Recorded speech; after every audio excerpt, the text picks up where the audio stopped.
Yes, it's possible to play balls over your shoulder and avoid injuries. This ball is way possible. I'm gonna teach you how you can do this and how can you approach high balls in tennis, moving forward or even moving back. Remember, when you play tennis, the idea is to step in on the court and to push your opponent out of the court. That's the ideal. So basically, let's say you start 2 meters or 1 meter behind the line. That's where I suggest. I don't recommend to play on the line. This is way more difficult. So always 1 or 2 meters behind the line. I even play more back sometimes, and the idea is to play high balls, to be aggressive and always to try to step in, push your opponent out. That's the secret. But sometimes you are the one going back, you are the one having high balls, and sometimes even when you have high balls, the balls are short, and that balls you can take advantage even if the ball is high, and you can step inside and start to move forward. I missed this ball, but you understand the idea, and I'm gonna teach you how can you hit this ball that is coming high, and you can take advantage and move forward to the net,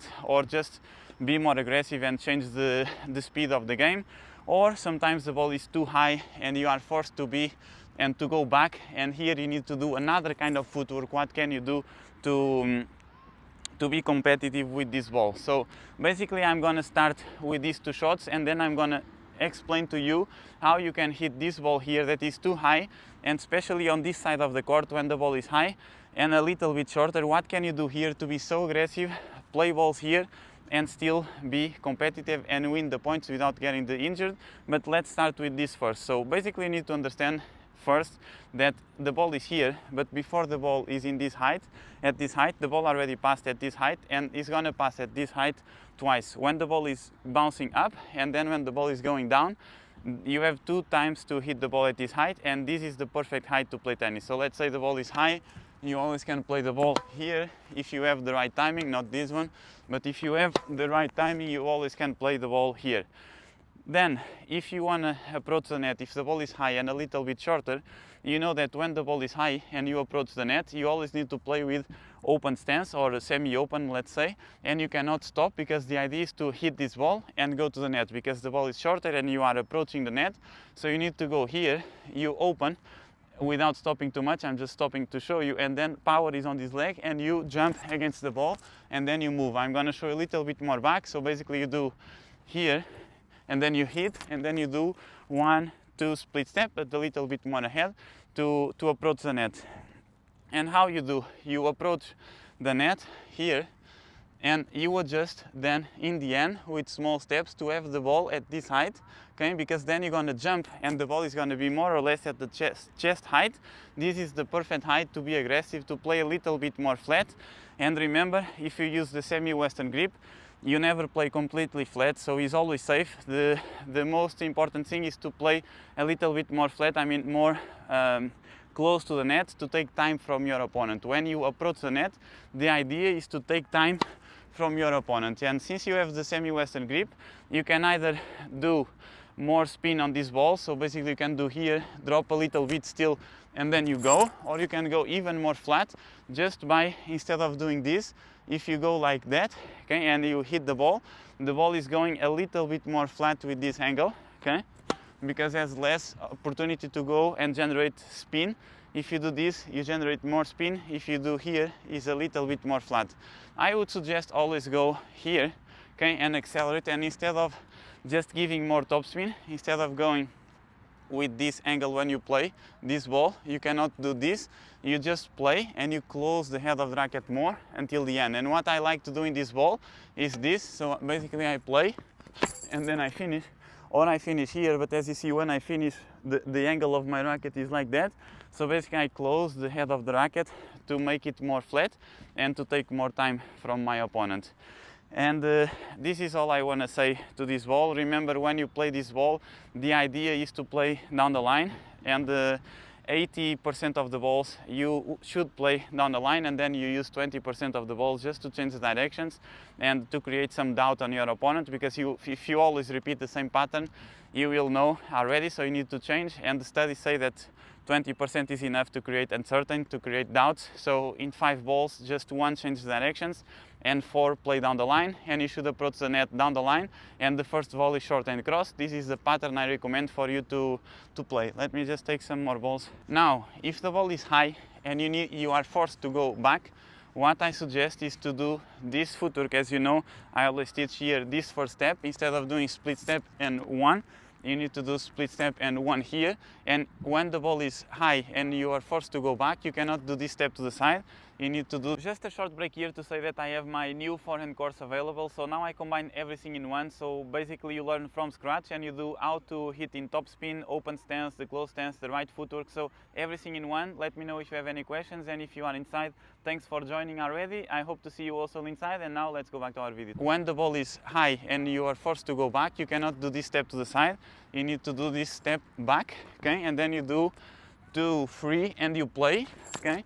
Or you do here 1, 2, 3 double step. I don't have much space here. Power is on this leg, and then you go, okay? And then you go again. 1, 2 split step. I'll try to show you here.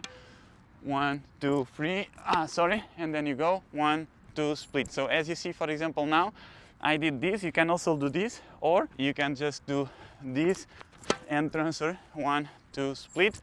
You generate more power and you are more aggressive even on this ball going back. You can do this also when you are here. You can just do and transfer, and then you recover. You can do on both sides, and when you are here, the power is always on this leg, and you transfer to this leg, and then you recover 1, 2 split step to get ready to the next ball. What I recommend here is every time you start here, you play here, I mean, to play high down the line, okay? So basically you go here, you play, now I don't have space, so basically high down the line, and you do the split step here to then do inside out or even inside in the next ball. So the suggestion for you is to practice this ball here. Do again, I'm gonna do slow, 1 racket high because the ball is high, 2, 3 double step if you need, power here, transfer with balance, 1, 2 split step, okay? Work some patterns. Of course you need to practice to both directions, but then when you play, remember down the line it's easier because you are playing to his backhand, and you can recover here to do inside out, inside in. That's the idea, that's the pattern. Just remember, I always teach the first preparation here, okay? 1, if you are watching this video, if you want to dominate maybe high balls, you are not beginner, so instead of starting with the racket here, maybe you are already starting here, because here you will generate more power because the racket has more distance to run, let's say, and then you generate more power and you accelerate than if you start here. If you start here, is less distance. If you start here, you're gonna increase. So maybe if you are watching this video, maybe you are using this technique already, or you can test. You do this with the elbow high instead of being here. So beginner, start here, more advanced here, because you're gonna generate more power, especially on these balls that you have more time because the ball is higher. You have more time to prepare and then to be aggressive. I missed again, but I can do one more. So basically you have more time to be aggressive, and then you go, okay? This is another way you have to generate more power using less energy. So basically remember, you start with your legs and then you introduce the weight of the racket because you have more distance to run. Now the goal is to know how to play that ball when the ball is high, and when you are on this ball, especially if the ball is shorter, so a little bit more in front of the court, or even if you are more back but the ball is here. And the ball is here, usually what people say is they recommend never play balls over the shoulder, because when you play over the shoulder, if you do the normal movement, if you do this brushing, when the ball is here is really difficult. You can really get injured because it's really uncomfortable. Even if you jump to do this, it's really hard and the ball goes maybe to the sky. So what I recommend is when the ball is here, instead of doing this normal movement as we all do, to do this movement here, okay? So you are here, sorry, I just make sure that no one is there. So you are here, you prepare, and then the ball is here, and you hit, and you completely relax, and you finish like that. That way is completely natural. You can even see by yourself. You can see here the muscle forcing too much. You can see here how relaxed it is. You'll never get injured, and actually is one of the safest balls to accelerate, and one of the balls I like the most, and one of the easiest shot in my opinion is to do this. And sorry, again, one more, is to do this here, okay? And then you accelerate. This ball, it's super easy to do. You never get injured, and is one of my top recommendations for this if you already play with a good level or a pretty decent level, which I believe if you are already watching this ball and if you are worried about these balls. If you are a little bit more beginner, or even if you play more intermediate, remember also every time they play high, you don't need to be forced to be here playing high balls with him and play for 10-20 hours one match, as I already did many of that matches. You can just be a little bit more dynamic. You can just try to find the best ball to go to the net, because when you are preparing the ball, then you are not looking at your opponent. So in that moment you can start to go to the net and do some volleys. You can take some more risks in some balls and be a little bit more aggressive, and you can show to him that every time he gives high balls but a little bit shorter, you also dominate this ball and you actually can make more pressure on him, because he understands, okay, I can control balls, but if the ball is a little bit shorter, he's gonna attack the ball. I think about high balls, this is pretty much what I want to say. Also, if you have high balls on your left side, remember, always go around. And to go around, even if you are here or here, let's say, to go around, you always go with this step here. So basically you do one step here, the ball is higher, you go one step here, and if the ball is there, you always go around here, racket up, okay? And then you prepare, you adjust, and then you hit the ball.